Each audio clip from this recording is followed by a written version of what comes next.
السلام عليكم. غادي نشارك معكم اسهل واسرع معسله. هنايا عندي نص كيلو ديال اللوز اللي تقدروا تعوضوه بالكاوكاو. انا خديت اللوز وفسخته و نشفته مزيان باش ما يبقاش فيه داك الماء. وهنايا غادي نقليه في الفران، ما عنديش نديروه في المقله، انما غادي نقليه في الفران.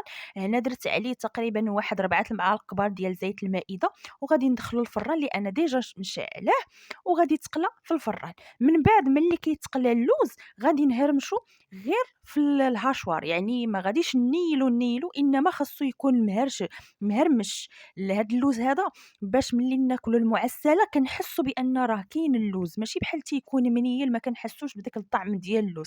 صافي غادي نهرمشو بهاد الطريقة هادي. يعني أنا كنطحن وكنوقّف في نفس الوقت، كنطحن وكنوقّف غير باش ما تسخنش الهاشوار وصافي. صافي هنا من بعد ما طحنته كامل، يعني هرمشته، ضفت عليه هنايا كيس من سكر فانيلا من نكهة زهرة البرتقال ومعلقة صغيرة ديال القرفة. كناخد 2 ورقات ديال الفيلو وكنقسمهم على 2. بهاد الطريقة هادي كندهنهم بالزيت، تقدروا تعوضوه بالزبدة، يعني الزبدة العادية تذوبوها ودهنوا الورق ديال الفيلو بالزبدة. كناخد واحد الكمية من اللوز اللي كنديرها بهاد الطريقة هادي، وغادي نلف عليها الورقة ديال الفيلو. راه الطريقة واضحة وساهلين، ما كاين ما سهل منهم هاد المعسلة هادي اللي شاركتها معاكم بطبيعة الحال. وكندهن بشوية ديال الزيت وغادي نلفها، عرفتو ساهلة ودغيا كتوجد.